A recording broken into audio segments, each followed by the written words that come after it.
बच गए थे हम उसे कवर करेंगे। इसे पिछली वीडियो में मैंने जो पहले 3 मौलिक अधिकार हैं उन्हें कवर कर दिया है, आप उसे ज़रूर देख लेना। आज की इस वीडियो में हम जो बाकी के 3 मौलिक अधिकार हैं उन्हें डिटेल में कवर करेंगे उदाहरण के साथ, और साथ ही साथ मैं आपको जो सुप्रीम कोर्ट के द्वारा 5 प्रकार के रिट जारी किए जाते हैं उसे भी इसी वीडियो में कवर करूँगा। तो ये वीडियो आपके लिए काफ़ी इम्पोर्टेंट होने वाली है। चलिए बिना देरी किए हुए वीडियो को शुरू करते हैं। तो चलिए वीडियो की शुरुआत करते हैं और सबसे पहले देखते हैं कि चौथा मौलिक अधिकार कौन सा है। तो चौथा मौलिक अधिकार है धार्मिक स्वतंत्रता का अधिकार, और इसका वर्णन अनुच्छेद 25 से लेकर 28 तक है। तो सबसे पहले हम अनुच्छेद 25 देखते हैं। अनुच्छेद 25 में क्या है? अंतःकरण की, धार्मिक रीति रिवाज मनाने की और धर्म का प्रचार प्रसार करने की स्वतंत्रता। तो इसके अंतर्गत कोई भी व्यक्ति किसी भी धर्म को मान सकता है, उसके रीति रिवाज को मान सकता है और धर्म का प्रचार प्रसार भी कर सकता है। तो इसकी स्वतंत्रता हमें अनुच्छेद 25 के तहत मिलती है। आप देखते होंगे कि मुहर्रम के अवसर पर मुसलमान ताजिया निकालते हैं, उसी प्रकार हिंदू शोभा यात्रा, रथ यात्रा निकालते हैं। तो उन्हें अपने रीति रिवाज को मनाने की, धर्म का प्रचार प्रसार करने की स्वतंत्रता किसके अंतर्गत है? तो अनुच्छेद 25 के अंतर्गत है। ये स्वतंत्रता आपसे कोई भी नहीं छीन सकता, कोई भी अधिकारी इसके खिलाफ आपसे 2-5 नहीं कर सकता। ये स्वतंत्रता आपको संविधान के द्वारा मौलिक अधिकार में दी गई है। तो उसके बाद अब हम देखते हैं अनुच्छेद 26। अनुच्छेद 26 में क्या है? धार्मिक कार्यों के प्रबंध की स्वतंत्रता। इसके अंतर्गत कोई भी व्यक्ति अपने धर्म के लिए संस्थाओं की स्थापना, कानूनी रूप से धार्मिक संपत्ति का अर्जन, स्वामित्व व प्रशासन करने का अधिकार है। तो अनुच्छेद 26 ही ये हमें अधिकार देता है कि हम किसी भी धर्म की संस्था का निर्माण करवा सकते हैं, जैसे कि मंदिर का निर्माण करवा सकते हैं, मस्जिद का निर्माण करवा सकते हैं, गिरजाघर का निर्माण करवा सकते हैं या गुरुद्वारे का निर्माण करवा सकते हैं। तो हम किसी भी धार्मिक संस्था का निर्माण करवा सकते हैं। ये अनुच्छेद 26 द्वारा हमें मौलिक अधिकार है। और उसी के साथ साथ इसमें लिखा है कि कानूनी रूप से धार्मिक संपत्ति का अर्जन। तो जैसे कि आप मंदिर में जाते होंगे तो वहाँ पर दान पेटी होती होगी और उस पर लिखा होता है कि कृपया दान इसी में डालें। तो मंदिर क्या करते हैं? इसके द्वारा धन अर्जन करते हैं। तो इसमें लिखा गया है कि कानूनी रूप से धार्मिक संपत्ति का अर्जन किया जा सकता है और साथ ही साथ स्वामित्व व प्रशासन करने का अधिकार है। तो आप मंदिर, मस्जिद या कोई भी धार्मिक संस्था हो, उसे चलाने के लिए ट्रस्ट बनता है ना। तो ट्रस्ट में क्या होते हैं? मेंबर होते हैं, तो वही उस धार्मिक संस्था को चलाते हैं। तो इसमें दिया गया है अधिकार कि स्वामित्व व प्रशासन करने का भी अधिकार है। तो ये हमें अनुच्छेद 26 कहता है। तो उसके बाद हम देखते हैं अनुच्छेद 27। अनुच्छेद 27 में क्या है? धार्मिक कार्य के लिए धन कर मुक्त होगा, यानी कि टैक्स फ्री होगा। अगर आप किसी भी धार्मिक संस्था को डोनेशन करते हैं, चैरिटी करते हैं, तो आपके उस पैसे पर टैक्स नहीं लगेगा। राज्य किसी भी व्यक्ति को ऐसे कर देने के लिए बाध्य नहीं कर सकता जिसकी आय किसी विशेष धर्म अथवा धार्मिक संप्रदाय की उन्नति या पोषण के लिए व्यय की गई हो। तो आप अगर किसी भी धार्मिक संस्था को दान करेंगे तो आपके उस धन पर टैक्स नहीं लगेगा। ये अनुच्छेद 27 कहता है। और वो धार्मिक संस्था जो है, जो मंदिर है या मस्जिद है, उसके पास भी जो धन या संपत्ति है उस पर भी टैक्स नहीं लगेगा। ये अनुच्छेद 27 कहता है। तो अनुच्छेद 27 के बाद अब हम देखते हैं अनुच्छेद 28। अनुच्छेद 28 में क्या है? सरकारी खर्च से चलने वाले संस्थान में धार्मिक शिक्षा नहीं दी जाएगी। तो इसके अंतर्गत सरकारी खर्च से चलने वाले किसी भी शिक्षण संस्थान में कोई धार्मिक शिक्षा नहीं दी जाएगी। ऐसे शिक्षण संस्थान अपने विद्यार्थियों को किसी धार्मिक अनुष्ठान में भाग लेने या किसी धर्म उपदेश को जबरदस्ती सुनने हेतु बाध्य नहीं कर सकते। तो अनुच्छेद 28 ये कहता है कि जो भी सरकारी स्कूल है, यानी कि सरकारी शिक्षण संस्थान है, वो किसी भी प्रकार की धार्मिक शिक्षा नहीं देंगे और ना ही किसी भी प्रकार के धर्म के उपदेश को जबरदस्ती सुनने हेतु बाध्य कर सकते हैं। तो ये अनुच्छेद 28 कहता है। तो धार्मिक स्वतंत्रता के अधिकार के बाद अब हम देखते हैं 5वां मौलिक अधिकार। 5वां मौलिक अधिकार कौन सा है? संस्कृति एवं शिक्षा संबंधी अधिकार। तो इसका वर्णन अनुच्छेद 29 से 30 में है, यानी कि इसके 2 ही महत्वपूर्ण अनुच्छेद हैं, 29 और 30। तो सबसे पहले हम देखते हैं अनुच्छेद 29। तो अनुच्छेद 29 में है अल्पसंख्यक वर्गों के हितों का संरक्षण। वेरी इंपॉर्टेंट, कई बार एग्जाम में पूछा गया है कि अल्पसंख्यक वर्गों के हितों का संरक्षण ये किस अनुच्छेद में है, बहुत बार एग्जाम में पूछा गया है। तो इसका वर्णन अनुच्छेद 29 में है। अब मैं आपको ट्रिक से बताऊंगा किसे याद कैसे करना है। तो जो संविधान के महत्वपूर्ण अनुच्छेद हैं जितने भी हैं, ये मैंने एक वीडियो में कवर कर रखे हैं और मैंने आपको उसमें ट्रिक से बताए हुए हैं कि कैसे उसे याद करना है। अगर आपने वो वीडियो नहीं देखी तो मैं ऊपर आई बटन में उसका लिंक दे दूंगा, आप वो वीडियो ज़रूर देख लेना। तो उसमें मैंने ये भी बताया था कि इसे याद कैसे करना है अनुच्छेद 29 को, कि ये अल्पसंख्यक से रिलेटेड है। तो आज भी मैं बता देता हूँ क्योंकि इसका जिक्र है। तो मैंने उस समय आपको बताया था उस वीडियो में कि हम एक इमेज से इसे याद करेंगे, क्योंकि अगर आप कोई भी चीज़ पिक्चर से याद करते हो तो आप ज़्यादा देर तक याद रख सकते हो। तो इसे हम देखते हैं कि अनुच्छेद 29 कैसे अल्पसंख्यक से रिलेटेड है, ये कैसे याद करेंगे। तो उस समय मैंने आपको बताया था कि जो 2 है इसकी इमेज ऐसी है, आप अपने दिमाग में ऐसे कॉन्सेंट्रेट करें कि जो 2 है ये ऐसे लग रहा है कि एक झुका हुआ व्यक्ति है, मतलब एक गिड़गिड़ा रहा व्यक्ति है। तो जब संविधान नहीं बना था उस समय जो माइनॉरिटी थी, यानी कि जो अल्पसंख्यक थे, वो भी अपने अधिकारों के लिए गिड़गिड़ा रहे थे, मतलब झुके हुए थे। पर जैसे ही संविधान में उन्हें मतलब पावर दी गई, अल्पसंख्यक वर्गों के हितों का संरक्षण किया गया, संविधान बना, तो वो उठकर खड़े हो गए। अब वो सीना चौड़ा करके खड़े हो गए। पहले वो झुके हुए थे, तो जो 2 है ये ऐसे लग रहा है ना कि झुका हुआ व्यक्ति है, पर जैसे ही उनको अधिकार मिले तो वो खड़े हो गए। तो 9 जो है ऐसा लग रहा है कि खड़ा हुआ व्यक्ति है। तो इस प्रकार आप इमेज से याद कर सकते हैं कि जो अनुच्छेद 29 है ये अल्पसंख्यक के हितों से संरक्षण से रिलेटेड है, क्योंकि ये कई बार एग्जाम में पूछा गया है। उस समय आपको ऑप्शन में आएगा 26, 27, 28 अनुच्छेद, तो आप कैसे देखेंगे अनुच्छेद 29 आएगा, तो आपको कैसे पता चलेगा। तो आपके दिमाग में ये इमेज क्लिक करेगी कि जो अनुच्छेद 29 है ये अल्पसंख्यक के वर्गों के हितों के संरक्षण से रिलेटेड है। तो अब देखते हैं इसके अंतर्गत है क्या। तो इसके अंतर्गत कोई भी अल्पसंख्यक वर्ग अपनी भाषा, लिपि, संस्कृति को सुरक्षित रख सकता है और केवल भाषा, जाति, धर्म के आधार पर उसे किसी भी शैक्षिक संस्था में प्रवेश करने से नहीं रोका जाएगा। तो मतलब किसी भी भाषा, जाति, धर्म के आधार पर कोई भी व्यक्ति को शैक्षिक संस्थानों यानी कि स्कूल, यूनिवर्सिटी में प्रवेश करने से नहीं रोका जाएगा, ये अनुच्छेद 29 कहता है। तो अनुच्छेद 29 के बाद अब हम देखते हैं अनुच्छेद 30। अनुच्छेद 30 में क्या है, अल्पसंख्यक वर्गों को अपने शिक्षा संस्थाओं की स्थापना और प्रशासन करने का अधिकार है। तो हमने अनुच्छेद 28 में पढ़ा था कि सरकारी खर्च से चलने वाले शैक्षिक संस्थानों में धार्मिक शिक्षा नहीं दी जाएगी, मतलब कि जो भी सरकारी स्कूल हैं उसमें धार्मिक शिक्षा नहीं दी जाएगी। पर अनुच्छेद 30 ये कहता है कि कोई भी अल्पसंख्यक वर्ग अपनी पसंद की शैक्षणिक संस्था चला सकता है और सरकार उसे अनुदान देने में किसी भी तरह का भेदभाव नहीं करेगी, मतलब सरकारी खर्च से ही वो चलेगा। उदाहरण के लिए मदरसा हो गया, संस्कृत विद्यालय होगा, तो हम मदरसा चला सकते हैं, संस्कृत विद्यालय भी खोल सकते हैं, ये छूट हमें देता है अनुच्छेद 30। तो कोई भी अल्पसंख्यक वर्ग ये चला सकता है और उसे सरकारी खर्च मतलब कि सरकार के द्वारा तनख्वाह भी मिलेगी, तो ये अनुच्छेद 30 कहता है। तो संस्कृति और शिक्षा संबंधी अधिकार के बाद अब हम देखते हैं छठा मौलिक अधिकार। तो ये है संवैधानिक उपचारों का अधिकार।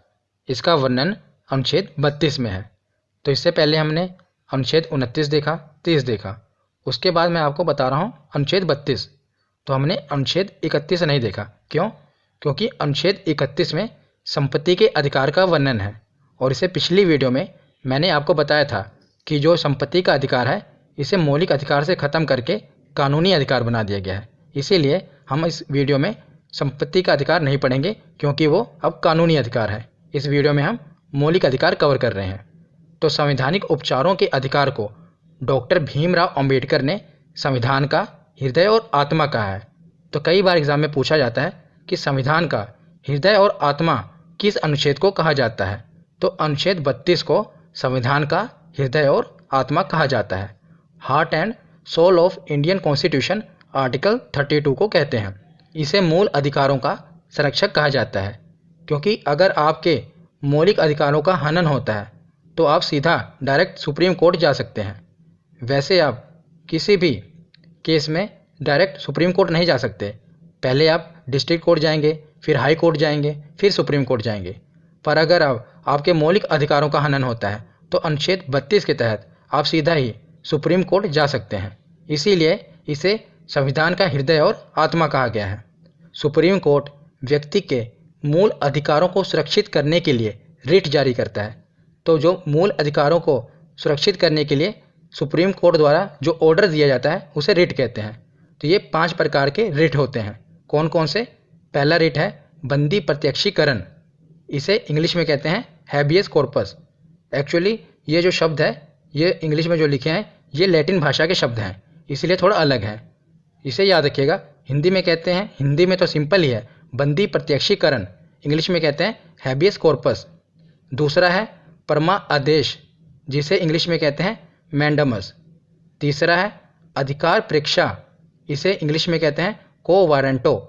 चौथा रिट है प्रतिषेध, जिसे इंग्लिश में कहते हैं प्रोहिबिशन। और पांचवा है उत्प्रेषण, इसे इंग्लिश में कहते हैं सर्च्योरेरी।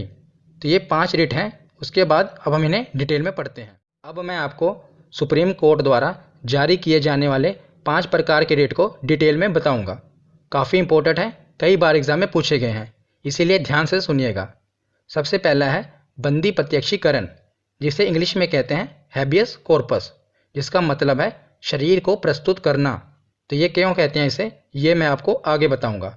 तो इसके अंतर्गत क्या है, पहले इसकी डेफिनेशन देख लेते हैं, उसके बाद मैं आपको इसका पूरा उदाहरण से समझाऊंगा। तो जब किसी व्यक्ति को यह लगता है कि उसे अवैध रूप से जेल में रखा गया है, तब सुप्रीम कोर्ट हिरासत में लेने वाले अधिकारी को आदेश देता है कि वह जेल में रखे गए व्यक्ति को निश्चित स्थान और निश्चित समय के अंदर उपस्थित करे, अन्यथा हिरासत में लेने वाले अधिकारी पर कार्रवाई होगी। मान लीजिए आपको पुलिस ने गिरफ्तार किया और आपको जेल में बंद कर दिया। तो इससे पिछली वीडियो में मैंने आपको बताया था कि अनुच्छेद 22 के तहत आपको ये अधिकार है कि आप उसे हिरासत में लेने का कारण पूछ सकते हैं, और जब उसने आपको जेल में बंद कर दिया उसके 24 घंटे के अंदर उसे आपको जज के सामने पेश करना ही पड़ेगा। ये आपका अधिकार है कि मान लीजिए पुलिस ने आपको गिरफ्तार किया और जेल के अंदर डाल दिया, तो उसके 24 घंटे के अंदर पुलिस को आपको जज के सामने पेश करना ही पड़ेगा। मान लीजिए पुलिस ने ऐसा नहीं किया, आपको 3 दिन तक उसने जेल में बंद किया हुआ है, तो अब आप क्या करेंगे, आप अपना वकील भेजेंगे। तो आपका वकील जाएगा सुप्रीम कोर्ट का ऑर्डर लेने के लिए। तो सुप्रीम कोर्ट को वो बताएगा कि मेरे क्लाइंट को पुलिस वाले ने इस फलाना थाने में 3 दिन से बंद किया हुआ है, जबकि कानून ये कहता है, अनुच्छेद 22 ये कहता है कि 24 घंटे के अंदर उसे जज के सामने पेश करना पड़ेगा, पर पुलिस वाले ने ऐसा नहीं किया। तो सुप्रीम कोर्ट का जज क्या कहेगा, वो सीधा ही रिट जारी कर देगा, मतलब कि ऑर्डर जारी कर देगा बंदी प्रत्यक्षीकरण के तहत, मतलब कि हैबियस कॉर्पस के तहत।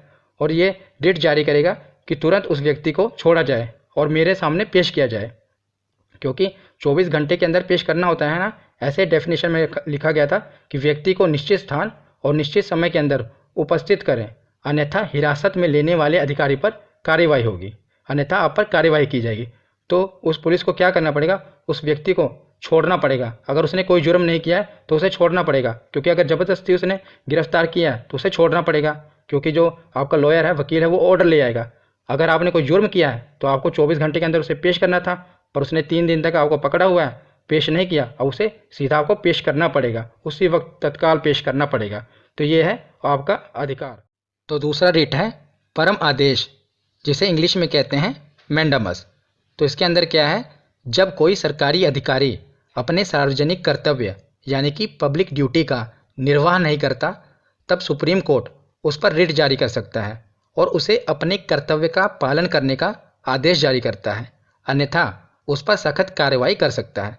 मतलब कि जब कोई भी सरकारी कर्मचारी अपने कर्तव्य का पालन नहीं करता तो आप सुप्रीम कोर्ट जा सकते हैं और सुप्रीम कोर्ट उस पर रिट जारी कर सकता है, उसे अपने कर्तव्य का पालन करने का आदेश जारी करता है, अन्यथा उस पर कार्रवाई भी की जा सकती है। तो मैं अब आपको उदाहरण से समझाता हूँ। मान लीजिए आप रेलवे स्टेशन पर टिकट बुक कराने के लिए गए, तो आपने देखा कि वहाँ पर 2 काउंटर हैं। एक काउंटर पर तो पूरी तरह से भीड़ लगी हुई है, और जो दूसरा काउंटर है वहाँ पर भीड़ नहीं लगी, पर वहाँ पर व्यक्ति बैठा है। आपने उससे पूछा कि सर टिकट बुक कर दीजिए, तो उसने कहा कि सर्वर डाउन है। आपने देखा जो दूसरा सिस्टम है वो तो चल रहा है, पर इस व्यक्ति का सिस्टम नहीं चल रहा, और आपका वहाँ पर रोज़ आना जाना है। तो दूसरे दिन आप गए, दूसरे दिन भी आपने यही दृश्य देखा कि एक जगह तो पूरी लाइन लगी हुई है और जो दूसरा काउंटर है वो खाली है। तो फिर आपने पूछा, तो फिर उस व्यक्ति ने यही कहा कि सर्वर डाउन है। तो एक दिन आपने देखा कि हो क्या रहा है, तो जब आप अंदर गए, आप अंदर देखा आपने कि वो व्यक्ति जो है वो सर्वर कोई डाउन नहीं हो, वो अंदर 3 पत्ती की गेम खेल रहा है और आपको बार बार कह रहा है सर्वर डाउन है। तो आपने क्या किया, तो उसके अधिकारी को आपने, उससे जो ऊपर अधिकारी है उसे कंप्लेंट किया, पर उसके ऊपर अधिकारी ने भी कोई कार्रवाई नहीं की। तो अब आप क्या करेंगे, आप सीधा सुप्रीम कोर्ट जा सकते हैं और सुप्रीम कोर्ट में जाके उसके खिलाफ ये ऑर्डर जारी यानी कि रिट जारी करवा सकते हैं।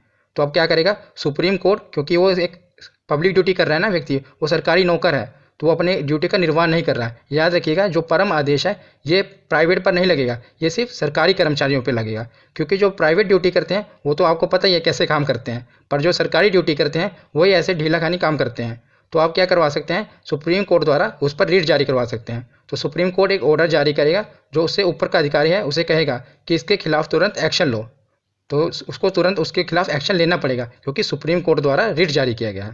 तो याद रखिएगा जब कोई भी सरकारी कर्मचारी अपने ड्यूटी का निर्वाह नहीं कर रहा है तो आप उसके खिलाफ सुप्रीम कोर्ट जा सकते हैं। उसके बाद तीसरा रिट है अधिकार परीक्षा, जिसे इंग्लिश में कहते हैं को वारंटो। तो इसमें क्या है, यह रिट तब जारी किया जाता है जब कोई व्यक्ति गैर कानूनी तरीके से कोई सरकारी पद प्राप्त कर लेता है। तो मैं अब आपको उदाहरण समझाता हूँ। मान लीजिए आप सरकारी नौकरी की तैयारी कर रहे हैं और आपके पड़ोस में भी एक लड़का सरकारी नौकरी की तैयारी कर रहा है, और एक दिन क्या हुआ, उसने आपका दरवाज़ा खटखटाया और मिठाई का डब्बा लेकर आ गया। आपने पूछा क्या हुआ, किस खुशी में, तो उसने कहा मेरी सरकारी नौकरी लग गई है। तब आपने देखा उसका रोल नंबर चेक किया, आपने देखा ये तो फेल है, फिर इसकी सरकारी नौकरी कैसे लग गई। तब जब आपको इसकी अंदर की बात पता लगी तो आपको पता लगा कि इसने घूस देकर या रिश्वत देकर सरकारी नौकरी प्राप्त की है। तो अब आप क्या करेंगे, आप सीधा सर सुप्रीम कोर्ट जाएंगे और उसके खिलाफ रिट जारी करवा देंगे। तो सुप्रीम कोर्ट क्या करेगा, जिस डिपार्टमेंट में उसकी नौकरी लगी है उस डिपार्टमेंट के अधिकारी को अपना ऑर्डर देगा कि मुझे इसके CBT 1 के नंबर बताओ, CBT 2 के नंबर बताओ कितने हैं, इंटरव्यू में इसके कितने नंबर लगे, मतलब पूरी तरह से सुप्रीम कोर्ट जांच करेगा। और जब उसे पता चलेगा कि इसने गैर कानूनी तरीके से सरकारी पद प्राप्त किया है तो उसे जेल में कर देगा और फाइन अलग से लगेगा। तो यह है अधिकार परीक्षा यानी कि को वारंटो। जब गैर कानूनी तरीके से कोई भी व्यक्ति सरकारी पद प्राप्त कर लेता है तो उसके खिलाफ सुप्रीम कोर्ट रिट जारी कर सकता है। तो उसके बाद चौथा रिट है प्रतिषेध, जिसे इंग्लिश में कहते हैं प्रोहिबिशन। यह आदेश सर्वोच्च न्यायालय तथा उच्च न्यायालय द्वारा निम्न न्यायालय को जारी किया जाता है। तो याद रखिएगा सर्वोच्च न्यायालय और उच्च न्यायालय ये निम्न न्यायालय को जारी कर सकते हैं, और आदेश दिया जाता है कि इस मामले में अपने यहाँ कार्रवाई ना करें क्योंकि यह मामला उनके अधिकार क्षेत्र के बाहर है। तो कोई भी मामला अगर जो निम्न न्यायालय है उसके अधिकार क्षेत्र के बाहर है तो जो उच्च न्यायालय और सर्वोच्च न्यायालय ये ऑर्डर दे सकते हैं कि आप इस मामले को ऊपर कोई कार्रवाई ना करें। तो कैसे कोई मामला किसी के अधिकार क्षेत्र के बाहर हो सकता है, मान लीजिए एक उदाहरण से मैं आपको समझाता हूँ कि मान लीजिए कि बिहार के पटना में कोई मर्डर हुआ, कोई व्यक्ति ने मर्डर किया और इसका मुकदमा चल रहा है तमिलनाडु के कोर्ट में। तो आप बताइए ये उस कोर्ट के अधिकार क्षेत्र में है, मर्डर तो हुआ है, वो जुर्म तो है, पर बिहार का कोर्ट देखेगा ना इसे, पटना का, ना कि तमिलनाडु का कोर्ट देखेगा। तो ये उसके अधिकार क्षेत्र से बाहर है। तो इस समय सुप्रीम कोर्ट ये रिट जारी कर सकता है कि आप इस केस को नहीं देख सकते क्योंकि ये आपके अधिकार क्षेत्र के बाहर है, ये पटना में मर्डर हुआ है ना कि तमिलनाडु में। तो यह है प्रतिषेध। तो पांचवा और आखिरी रिट है उत्प्रेषण, जिसे इंग्लिश में कहते हैं सर्च्योररी। तो इसके अंतर्गत अधीनस्थ न्यायालय जहाँ पर मुकदमा चल रहा है उसे वरिष्ठ न्यायालय उसे आदेश दे सकता है कि उस मुकदमे को तुरंत लंबित कर दें और वरिष्ठ न्यायालय के पास भेजो। आपको पता है कि सबसे ऊपर होता है सुप्रीम कोर्ट, फिर उससे नीचे होता है हाई कोर्ट, और उससे भी नीचे होता है डिस्ट्रिक्ट कोर्ट यानी कि जिला न्यायालय, उच्च न्यायालय, और सबसे ऊपर है सर्वोच्च न्यायालय। मान लीजिए डिस्ट्रिक्ट कोर्ट यानी कि जिला न्यायालय में कोई मुकदमा चल रहा है तो हाई कोर्ट उसे रिट जारी कर सकता है कि तुरंत इस मुकदमे को लंबित कर दो और मेरे पास भेजो, यानी कि वरिष्ठ न्यायालय हाई कोर्ट के पास भेजो। अगर हाई कोर्ट में कोई मुकदमा चल रहा है तो सुप्रीम कोर्ट उसे रिट जारी कर सकता है कि इस मुकदमे को लंबित कर दो और तुरंत अपने से वरिष्ठ न्यायालय यानी कि मेरे पास भेजो। तो कोई भी मुकदमा अगर किसी भी अधीनस्थ न्यायालय में चल रहा हो तो जो उससे ऊपर का न्यायालय है वो रिट जारी करके कहेगा कि तुरंत इसे अपने से वरिष्ठ न्यायालय में भेजो। तो आज की ये वीडियो यहीं पर ख़त्म होती है। कैसी लगी आपको ये वीडियो कमेंट सेक्शन में ज़रूर बताना। धन्यवाद।